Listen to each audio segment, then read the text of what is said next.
Are you ready? The Kornelia Stephanie Show. Wake up to love, your call to action. Join Kornelia as she empowers others to live heaven on earth. Kornelia teaches listeners how to be the authority over yourself, embracing your inner guru. Feel yourself uplifted into limitless expansion, integrating ease and grace in a changing world. This show will cover topics such as unconditional love, your physical body, how to be in extraordinary relationships, create financial and emotional wealth, embracing entrepreneurship in the new earth.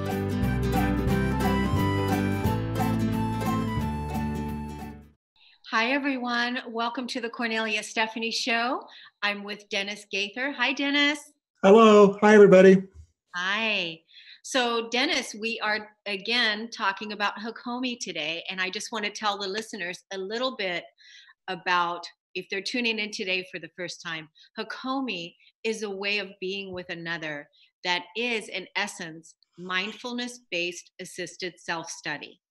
It's experiential, focused on the present, and makes use of reactions evoked by little experiments with a person in a mindful state as a way of discovering how we organize our experience and to release limiting beliefs about ourselves.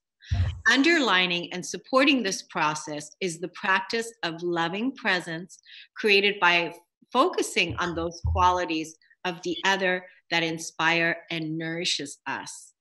And I love this, learning about Hakomi and the loving presence and the words that are used and the experiential practices that are used so that we can be present with each other and also nourish each other. Cool. Thank you. It's been a delight to share this with you, Kornelia. You have such enthusiasm for it. And that always warms my heart, and giving me an opportunity to share it and get the word out with other people as well. Yeah, and people, if the listeners didn't see our last video, you can find it on my YouTube channel, Kornelia Stephanie YouTube, and you can look at the little experiment that Dennis and I did last show, and you'll see it in the subject line. It says Hakomi, because people really enjoyed watching that and listening to and watching us interact and giving a demonstration. But I'm sure we're going to do a little bit of that again. Maybe we'll do some of that again today. We'll have fun. We'll have fun. So give us a recap. What is an experience like? What is a Hakomi session like? Okay, happy to do that. So well, first of all, loving presence is really the grounding. And what loving presence is, if I'm being with you in completely present, but specifically attuned into something that about you, the other person, that inspires, that nourishes me, and that becomes the groundwork from which everything else follows. So that's the grounding. But the other things that are really important elements. One is a really close moment-to-moment attunement. There's connection, there's attunement that is happening instantly in the moment that creates a sense of safety. And it actually is a healing experience because most of us haven't had as much of that as we perhaps needed as we were growing up. And it actually has, over time, it can have actually positive effects in terms of how our brains are wired. We can develop a more secure kind of attachment. But there's some other things that are really unique as well. And one is that what we're really attuning with, focusing with, is the person telling the story. We call this the storyteller. Mm-hmm. In any conversation, there's a person having something to say. Like right now in this instant, I'm saying something and you're listening, and other times it's the other way. But there's a storyteller, me in this moment, and a listener, you in this moment. And most of the time in most conversations where the conscious attention and awareness goes is on the story. It's the third entity, and there is the story itself. And it's not that that's a bad thing, but when all of our conscious awareness is on that, then we miss another part of the communication, because there's a direct communication between the storyteller and the listener. And that's instant. The story itself is always going to be about the past. Even if it's from something that happened 30 seconds ago, it's still about the past. Or even if I'm talking about some anticipated future, that's still constructed from past experiences. But what's happening directly right now is instantaneous, and it's communicated non-verbally.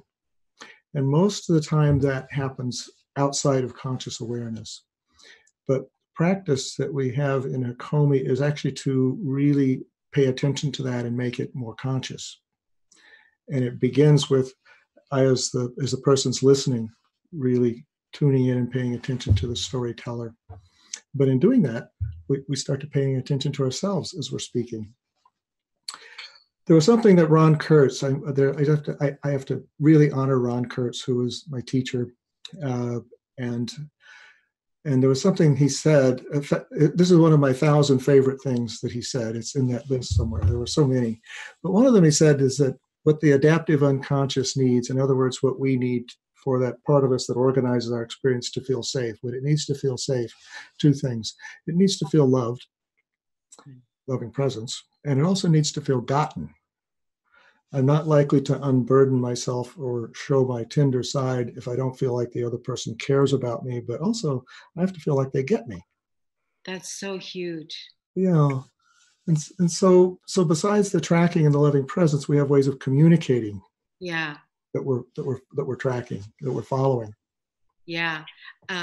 This is something that is my personal belief system too, that all beings really want to get gotten. I say Absolutely, that we want to get gotten. all beings want to get gotten. And I also I love the piece about love and offering our loving presence, our consciousness to the present moment, whatever it is, and that's where yeah can really happen, right? Right. Yeah. I'll just mention just real briefly a couple of ways we communicate that we're following. And one of those we call acknowledgments. And those are just little short statements kind of woven into natural pauses in the conversation that just kind of communicate, I get it. Like, I can see how excited you are about this. I can see how interested you are. I can see how sad you are right now. I can see how hard this is for you to talk about. These are just little statements that are communicating. I'm kind of tracking where you are, you being hypothetical others. And they're focused on the storyteller, not the story so much. They're not comments on the story, but it's about the storyteller. Those aren't too far out of normal conversation. But the other that we use are contact statements. And contact statements are just little 1 or 2 word statements that are just woven into the conversation. You just kind of name some little sadness, huh? Some excitement there. Some relief, huh? And those are a little bit more subtle, but also very powerful, because as the session tends to deepen as the person feels gotten. And in our level 2 trainings, we spend a lot of time practicing the art of contact statements, because they're not really questions. Questions tend to pull us into our head to think of the answer. And they're not definitive statements either, because it's more like offerings. It's like an offering. No, that's not it. Okay, let it go. So those are some of the ingredients that kind of go into the work that we do. Yeah, I love these this form of communication.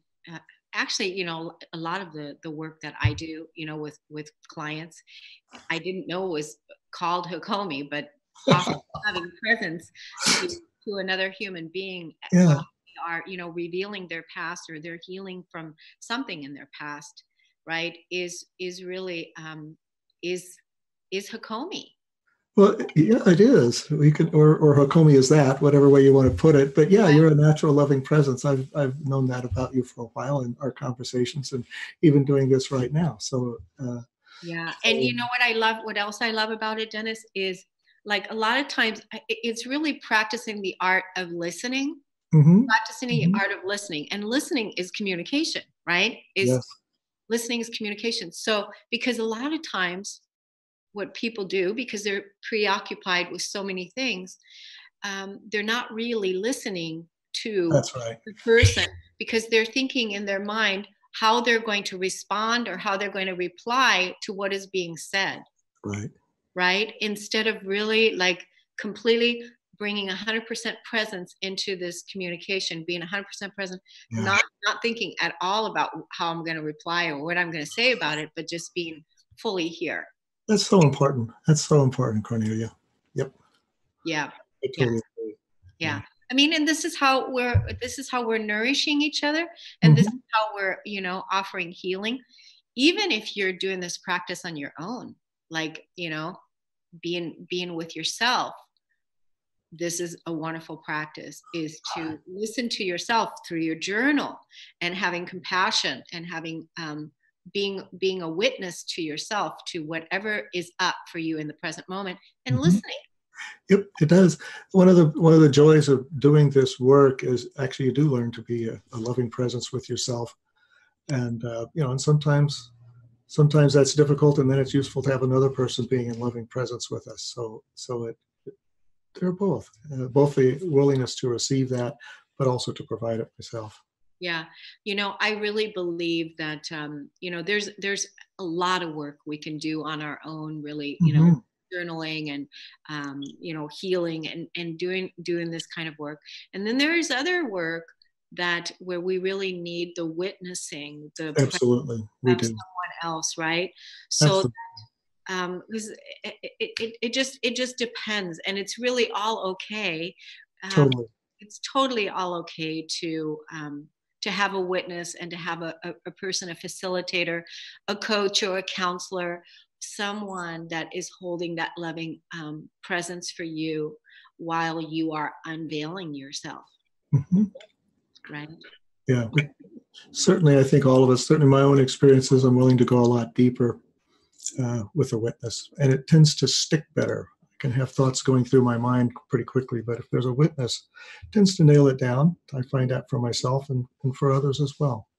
Yeah, yeah, yeah. Because the healing is not just taking place, for the person that is sharing. It's taking also place for the person that is witnessing. So It's totally, there's so much happening. So it's there it's is. amazing what is being healed with our love, and our That's, yeah. There's a healer inside of us that if we can get ourselves out of the way, it carries things. It can, certainly if we're being a healing presence to assist someone, certainly that can guide our intuition and how best to be helpful. But it also tends to guide whatever needs to come up and have its life in that moment. Yeah, and this is one part that I really love. I'm so glad we're talking about Hakomi now, and really bringing this energy out, so that many people that are just now, maybe they're hearing this for the first time, but that they can possibly, discover this is exactly what they needed to hear. And Hmm. that, maybe Hakomi practice is something that they want to learn further about. So we're going to take a break on the Cornelia Stephanie Show. We'll be right back with Dennis Gaither and Hakomi. Thank you. Hi, my name is Janet Hickox, and I want to tell you a little story about a story, and how my friend Cornelia Stephanie helped me through to the other end of that story. I have gone from the dark of a story I was telling myself that wasn't true to the light of optimism to see my way out of where I was and to where I want to go. And it all started with her scheduling a session for me to help me reclaim my money or my financial empowerment. Up until that point, I had been telling the story that my business was dying, that my business was not successful anymore. And the more I tried to figure out what was going on, the worse I felt about it. And when I had to get ready to do the session with Cornelia, she asked me to go look at the numbers and where I was through the year to date, and then also to come prepared with a number that I wanted to raise my income to. Well, I was quite comfortable with that part, right? I knew where I wanted to be. What I wasn't comfortable with doing is going and looking up those numbers, but I made myself do it, even though I tried to backpedal my way out of the session. Um, she didn't know that, but I was going to try to get myself out of the session. And I looked up those numbers, and it was incredible that I discovered through that process that my business wasn't dying. In fact, I was doing 12% better than I had the year before. So I was shocked. I was shocked literally at the power of the story that I had been telling for months. But more than that, I was shocked that I had allowed myself to get there. And uh, later in that day when I had my session with Kornelia, she pointed out some very obvious things like, how are you going to get where you want to go if you don't know where you want to go? How are you going to get there if you don't have the goals written out, if you don't have it set up so that you know where you are and where you're going to go? Totally makes sense, right? And I had been in business, somebody else's business, as a sales manager for years, and I was a national sales manager. I had awards for sales management. I had business awards because of numbers. And yet when it came to doing my own business, I totally forgot all that I'd ever learned. So by the time Kornelia, working with me in just one session, got me to look deeper at the numbers and where did I want to go, and actually, claiming where I wanted to go, I was filled with a sense of optimism and hope like you can't believe. It was like everything shifted for me. And I am so looking forward to our continued sessions to see how far I can really push myself to get where I've only dreamed of being, where I've never taken the dream and actually brought it into concrete existence. So thank you, Kornelia, for the work that you're doing out there. I appreciate it, and I can't wait to see where I go from here.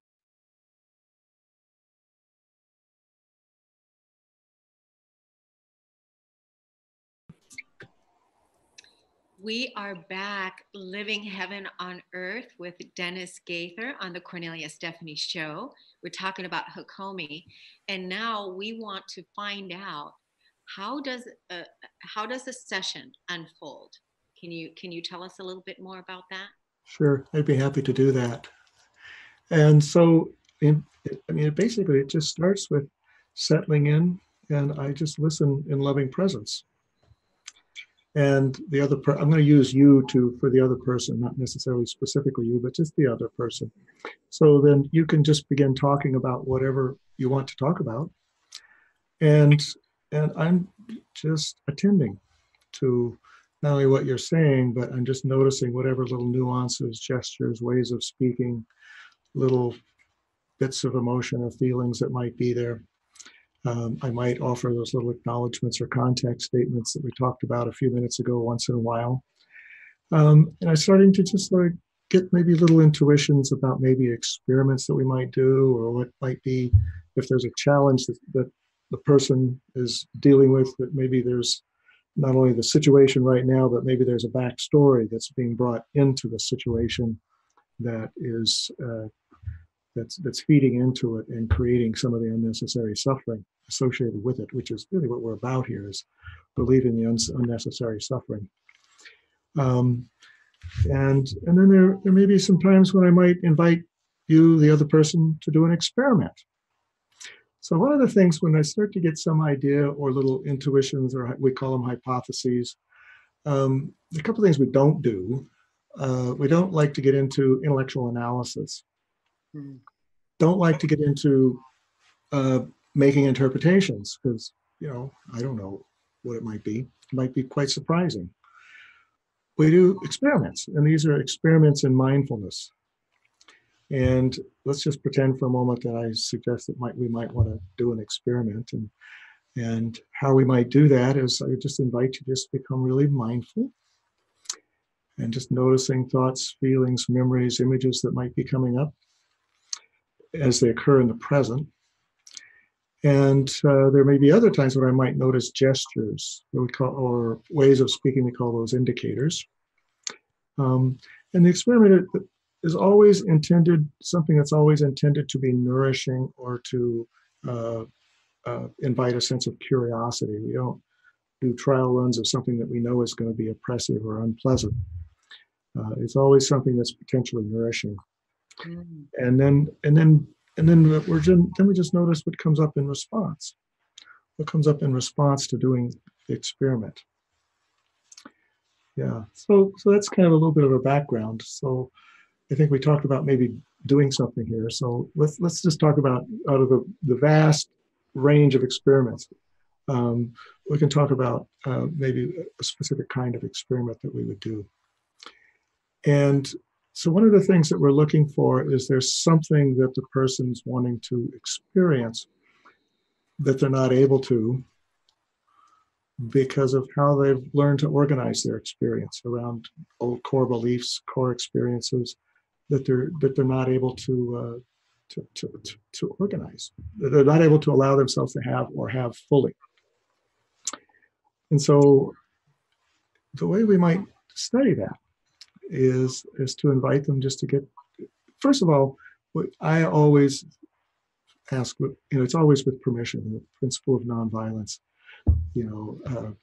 If they already know what an experiment is, just like, yeah, we could do a little experiment about that. And they're usually quite eager if they've had some experience. And if they don't yet, then there's a little more background about what mindfulness is. But I might invite a person just to get really mindful and offer the experience as a verbal offering. It's symbolically offering the experience, and then we pay attention to what comes up. And typically it's three kinds of things. One is nothing comes up. Nothing happened. Okay, well, it just means my hypothesis was wrong. We just let that go. Mm-hmm. Or maybe it will go in and the person takes it in as nourishment. And it's like, okay, that's good. What felt good about that? The third possibility is if it's something that I think they might have had trouble taking in, like maybe a sense of safety or being welcome. And there might be something that comes up in reaction to that. And we work with that in a little different way, but maybe we could play with this idea of doing an experiment first here. That would be great. We could do kind of an experiment like that one. Sure. Okay. Yeah. All right. Cool.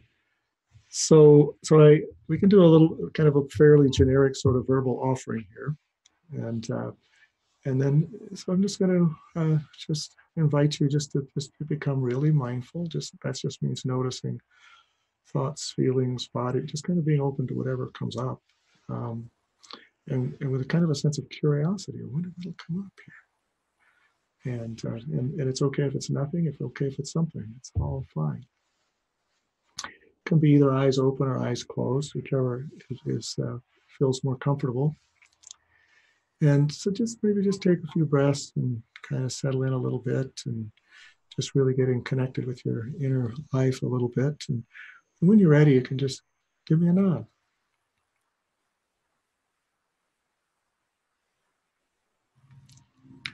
Okay, so just notice what happens when you hear me say, Kornelia, it's okay to feel fully seen. It's okay to feel fully seen. What comes up? What came up is, oh, great. Okay, so we could we would say that went in. That went in. That went in. That went in. Really touched you in a really kind of a deep, tender way, huh? It did. It is an affirmation of truth. Yeah. It's an affirmation of divine truth. Yeah. And what makes me so joyous about that is that it wasn't always like that. Mm-hmm. Mm-hmm. So there's a little celebration going on here too. There's a celebration going on. Is that my automatic response from the subconscious now is responding by going, great, it's yes. Yes. Okay. Yeah. So there might have been a time in the past when something came up that said, wait a minute, oh, don't know that. But if something like that did come up for someone, not for you here in this example, I wouldn't try to talk, you don't try to talk the person out of it. It's kind of like this is an important part of how we organize our experience here, how the person organizes their experience. And I'll tell you what of mine that actually touched me at one point was early in my Hakomi life here was the one that's called "You're Welcome Here." When I first heard that, there was a mixture of profound. Well, it was like forget the Kleenex, where's the mop bucket kind of thing. But there was a little part of me that's a little skeptical. I don't know about that. And so those kind of things. So what we would do then is we invite, with the person's permission, if it would be okay to have someone else take that inner voice over, the one that says no or in some way. And this, the example of "You're welcome here," that little voice that says no way. And so it's kind of like it's honoring the protective system there, but it's also like the person doesn't have to do it themselves. Yeah. And so what often happens is you get down to the next layer. You get to the next layer, and and so in my case, when I was the person experiencing this, I fairly quickly got back to being 4 years old and not being allowed to play on the baseball team for the obvious reason that I didn't know anything about it. and when they put me on second base, I was staring at the ground, looking at bugs and things. But my little 4-year-old brain kind of created a belief around not being welcome. And that's what we do as little children. We may create a belief about ourselves that really doesn't really apply anymore. It might have been a distorted interpretation back then too. And by simply just honoring the protective system that we have, letting somebody take it over, we might go through several layers, but we'll often get to some kind of core experience like that one. And then it's sort of like there's a corrective kind of experience we can have of just letting this little 4-year-old, in this case, feel welcomed. There's different ways of creating a missing experience. And but also looking at the belief, does that really apply anymore? What did this little Dennis decide when he was 4 years old? So basically that's kind of like a little bit of how we do experiments. Yeah. And there are other kinds of experiments too. We do a full year training. We go. There's a lot of different kind of experiments we can do, but that's a really basic one. But they're always done in a very respectful kind of way, and it's done with genuine curiosity. It's not with an agenda to prove a point. It's to help a person in their exploration of how they organize their experience. Beautiful. And how that's what we do. So it's really beautiful. It's really beautiful. If you would have asked me last week at this time, Friday, I was getting ready to go do a Facebook Live, and the topic that morning was how to love yourself through anything. And I didn't want to do it. I didn't want to come on because at that time I felt really withdrawn and inward, and I didn't want to be seen. Yeah. I didn't want to come out. And so wherever that was up for me last week, I did not want to come out. I didn't want to be seen. And I spoke about it openly, that I don't want to be here. I don't want to talk about this. And you really let yourself be seen in that part. I said, I really don't want to be here. This is really uncomfortable for me. And I'm loving myself right now. I'm totally loving myself through this. And I'm being vulnerable. So, right, is because we really have to be vulnerable and letting go of all of those places within ourselves that we weren't seen before, where we weren't honored. Yeah. And allowing that to happen now, right? Right. Or often we have a shyness about being seen because we weren't being seen in a very kind way.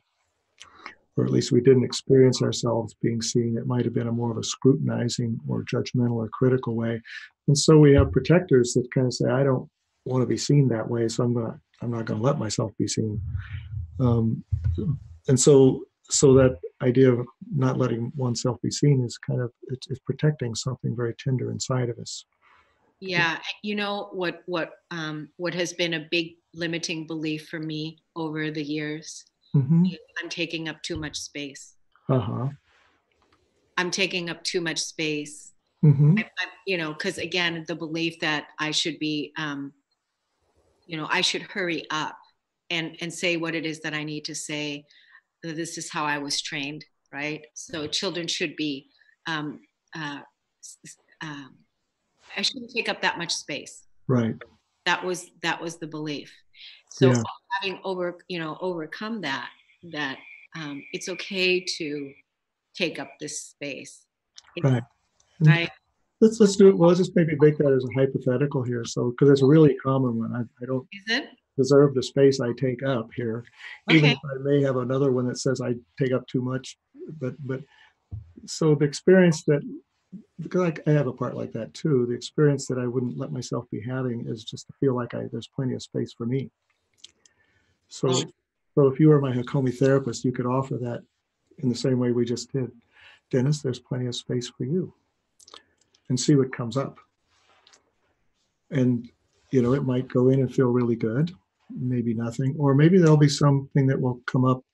No, there's not, or some little voice, and we can take that over, and maybe we can kind of come down to some, often what will lead to is some early life experiences in which kind of a sense of there's not enough space for me, maybe I'm not important enough, can kind of come up. We haven't said much about what we do with that, Right. when it does come up, because it's not just about getting there, but we're actually working.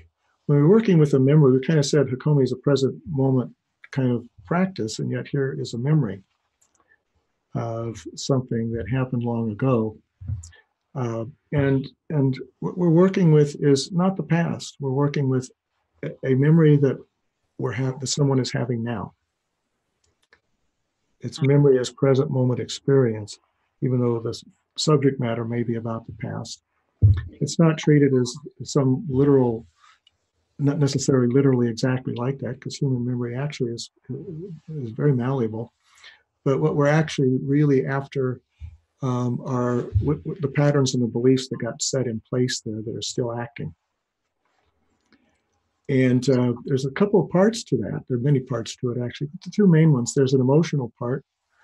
And that really depends a lot on what's happening right now as the person's experiencing the memory. Maybe in the earlier time they had to deal with a situation alone, but now there's somebody with them. And so there's kind of like a corrective emotional experience that's there. Yeah. And when we take that kind of memory back in, it gets reconsolidated along with what happened just now, so that it kind of gets reworked emotionally a little bit. Yeah. So but there's also a cognitive part of what's the belief that got laid down back there that now I'm operating under, and it's not likely that a 3 or a 4 or a 5-year-old consciously sat down and decided I'm not welcome here, or I'm not lovable, or I'm not safe anywhere. Right. It's not likely that they would have done that, but they would have just set a pattern of responding to the world that would be as if that belief was true. And so part of just kind of putting words to it, oh, that's what that 4-year-old decided back then. Okay. Not that he consciously did, but it's kind of as if that belief came into being then. And it's at that level we can start to change our mind. And it's in a combination of working with that kind of child state of consciousness. You can tell the adult dentist, if we haven't worked on that early experience as many times as you want to, you're welcome here, but there's still a 4-year-old that doesn't believe it. But if the 4-year-old's consciousness is here, then we can actually do some healing, do some change. And that's where the transformation comes in. It's both what was the meaning the child gave to it, but there's also something about, is there something in the experience that was lacking then that could be maybe provided even in a symbolic way now. And in Hakomi sessions, we do that in some very creative ways. We might get several people up and play a game and invite the person to join, or people can stand guard and provide a sense of safety, or there's so many, it's very creative. It's actually kind of fun to do that. So there's both an experiential, so it's not just a mind thing or a cognitive thing. There's an emotional experiential part, or maybe it's just being held by accompanying presence for as long as you want to be held. Um, or there's many variations on that. So both those parts are important, and I think it's important to include both. And I think not all modalities necessarily include both. Some can be a little bit too cognitively oriented, and some maybe can be the emotional expressive part's important, but so is the going for meaning part. Yeah.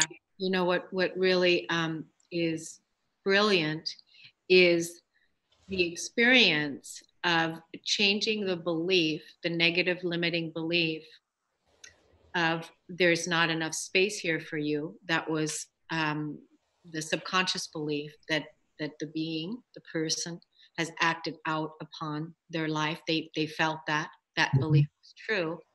And now through Hakomi, what's happening is a new belief is, so the old one is being taken out and a new belief is being installed through a new experience by you saying, yes, Cornelia, there's plenty of space here for you. Yeah. And we're actually having this play out. And now that is the new belief. Well, actually, let me explain that just a little bit more. Yeah. But if I were using that example, when I use the statement, there's plenty of space here for you, I'm actually not trying to put that in as a new belief. I'm offering that as a possibility and seeing what comes up. Okay. Ron Kurtz used to call those probes. We call them offerings in the Seattle Hakomi. To see what comes up, and as the person kind of gets in touch with what the core beliefs might be, they tend to come up with their own reworking there. We kind of support them in that. Okay, that's great. And so that and it might be exactly that. But now I can take in that idea. There's plenty of space for me. But it's not that I'm trying to reprogram them with a new belief.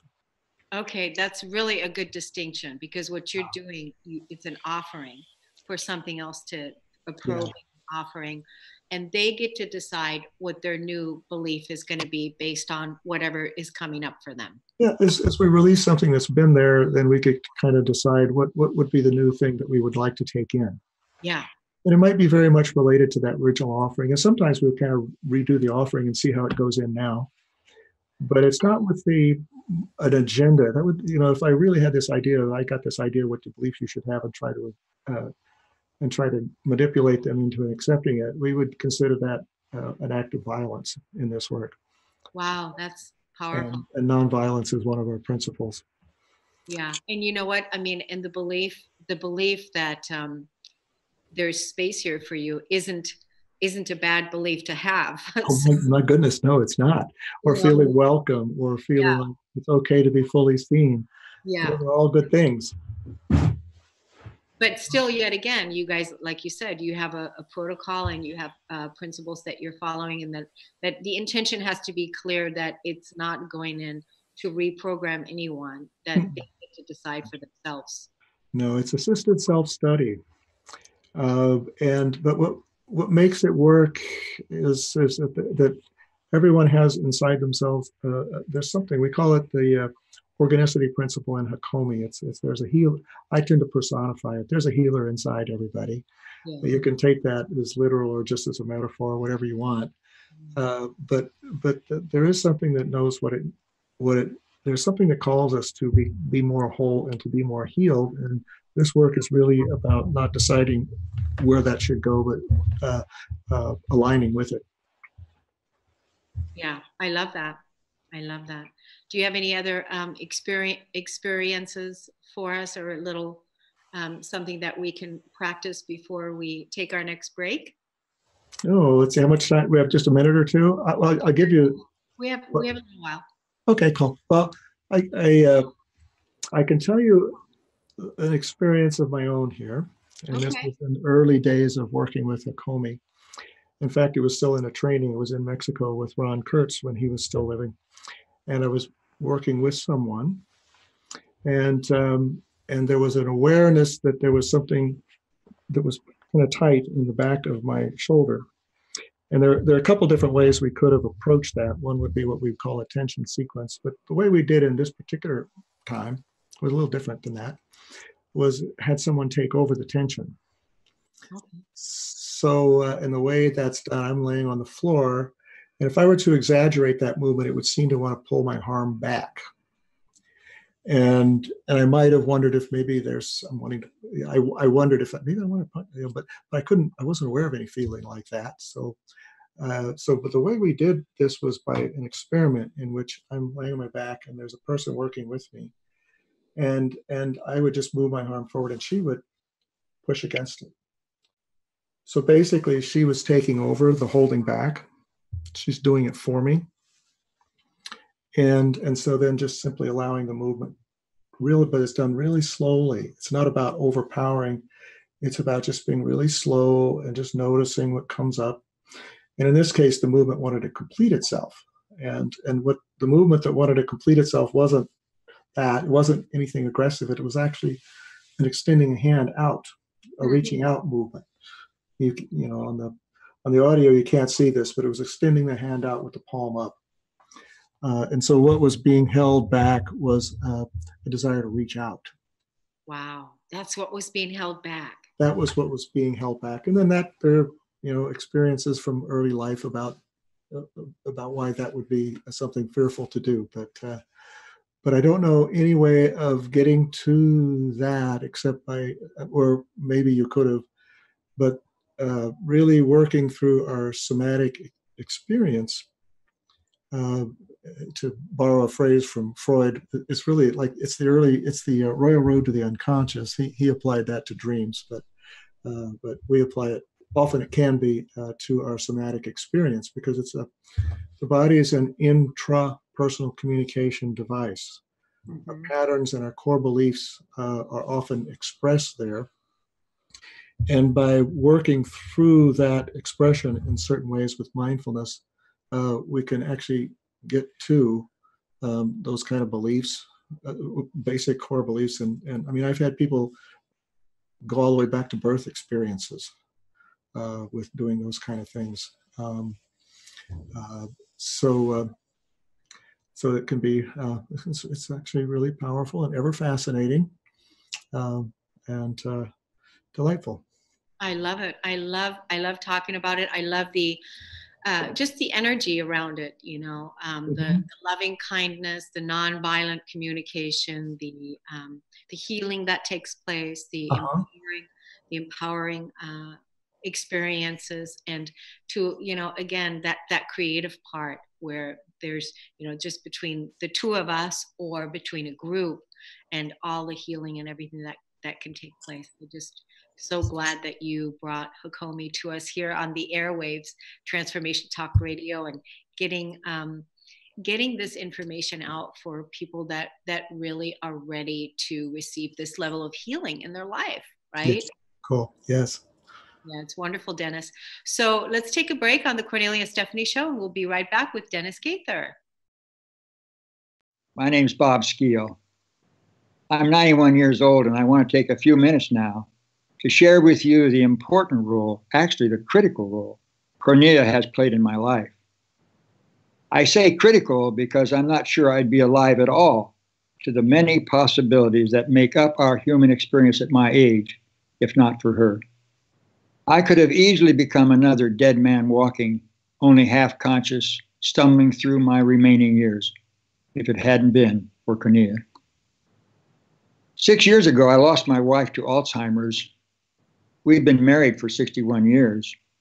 I never thought I'd be a widower, but there I was, suddenly lost and alone, but with the good sense to set a working goal for myself. I was going to spend the rest of my life committed to unconditional love, whatever that meant and wherever that took me.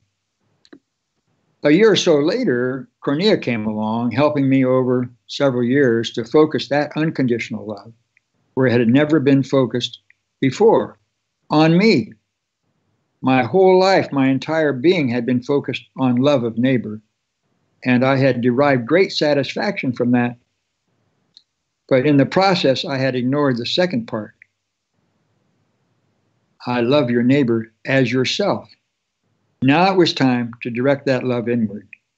I didn't see that right away, but Kornelia did, and she drew me there. She drew me actually to God.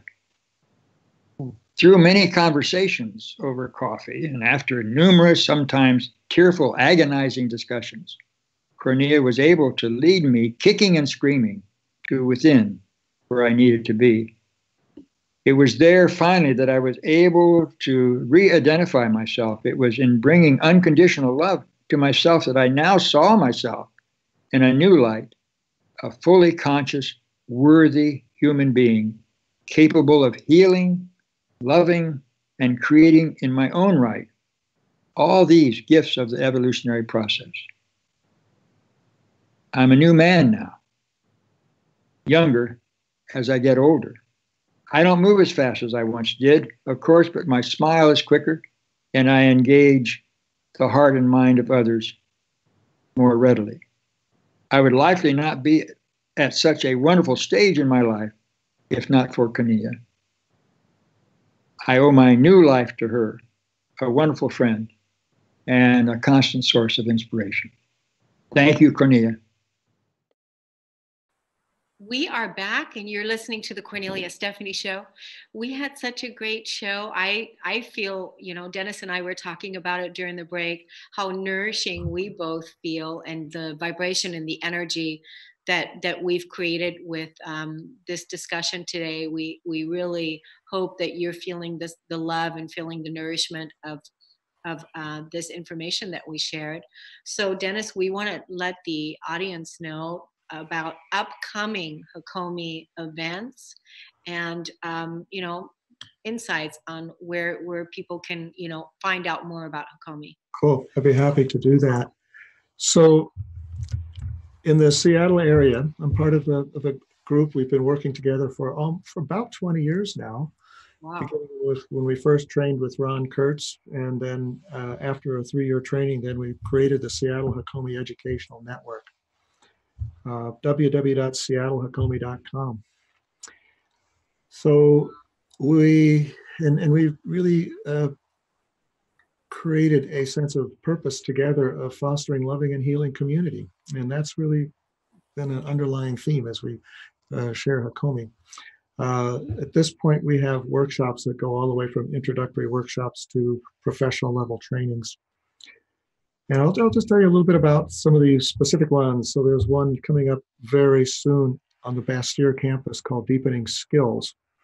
That's on March 2nd and 3rd, and there may be a couple of spaces still available. That one tends to fill up pretty fast. You can inquire about that on our website. Deepening Skills, we actually do Hakomi sessions. These are coached one-on-one with one of the trainers. There are 4 senior trainers and then 4 also trainers as well. Everybody is very experienced. I think I once added it up, and between all of us, there's about 100 years of cumulative experience doing this work. Wow, what wisdom. Yep. And so I think the next local event is called Nourishing Communication. It's in Seattle, March 9th and 10th. And then we have several of our teachers and trainers doing that one. The next one that I'm actually involved with is called Loving Presence. And we'll be doing that one in Bellingham. My dear friend and teaching partner, Lynn Morrison, and I do these workshops. We've been doing them together for a long time. We have a lot of fun. And Loving Presence, well, we talked about that practice. We actually give it enough importance that we actually do a whole 2-day weekend workshop.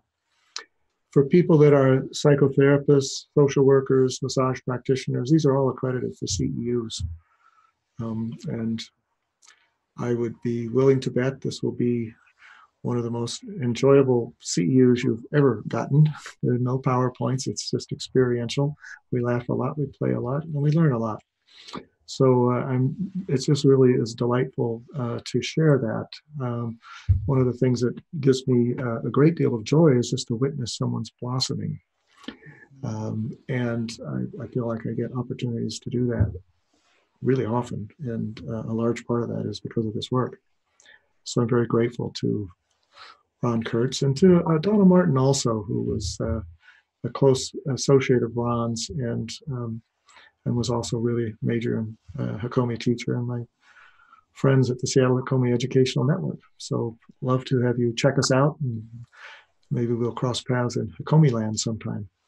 That's wonderful. Dennis, can you give us that name of that website one more time? Sure. It's just www.seattlehakomi.com. If you Google Seattle Hakomi, you'll find us. We'll be right there at the top of your page then.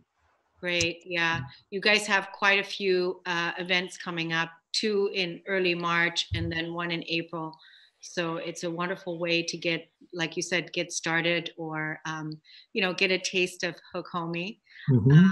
And I just want to let everybody know that if they like this kind of information, I share a lot of my co-hosts' information on my newsletter, on my weekly newsletter. And the way that you can get the newsletter, this is so cool, Dennis. Text the number 228, text the word Kornelia to the number 22828. That's it. Text the word Kornelia to the number 22828, and you get my newsletter.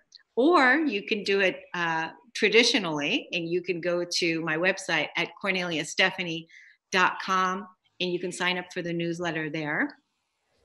And also, while you're there, you might want to take advantage of my Keeper of the Garden course. It's a 21-day audio e-course that assists any person to move into a greater sense of peace, to release and let go of anything that's no longer serving you for 21 days. And it's less than 10 minutes a day. It really helps you in rewriting the story of your life, and also letting go of what's no longer serving and grounding in a greater sense of harmony, a greater sense of peace, a greater sense of I am worthy, I am love, I am abundant. It's a beautiful course. And the people that have experienced it are now going through it again the second time. And it's $21. It's $1 a day. It's a beautiful practice every day, because again, it's about how you respond to the events that are happening in your life. And we know there's a lot of change out there. And we need all the tools and all the spiritual practices and all the help that we can get so that we can make this world a better place. I'm so grateful, Dennis, that you said yes to, bringing your theme on here with Hakomi. And then also, we were talking about it during the break that next time we'll probably talk about forgiveness, or we'll talk about the Course in Miracles.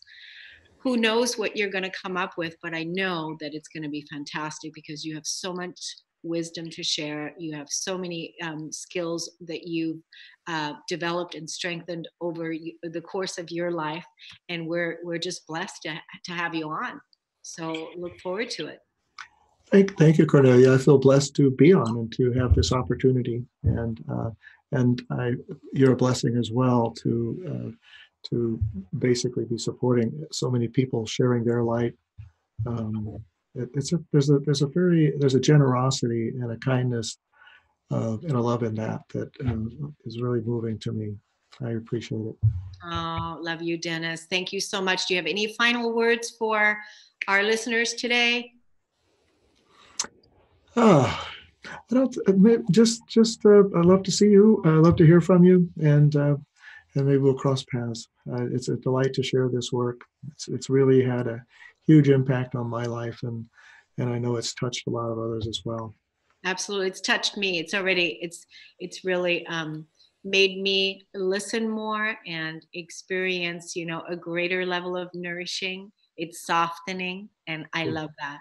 Yeah. So everybody, stay tuned for the Millionaire Imprint for Women. I'm with Michelle Boss. We're talking about, right after this, we're talking about how to live in financial freedom. So thank you, Dennis. Thank you, everybody. See you next time. Namaste. Namaste. You've been listening to the Kornelia Stephanie Show, Wake Up to Love, your call to action. Tune in each week on Transformation Talk Radio. Kornelia's joy is to engage others in practical ways, showing us how to live in the new earth in harmony with our true nature. For more information on Kornelia and her extraordinary work, or to listen to past shows, go to her website at korneliastephanie.com.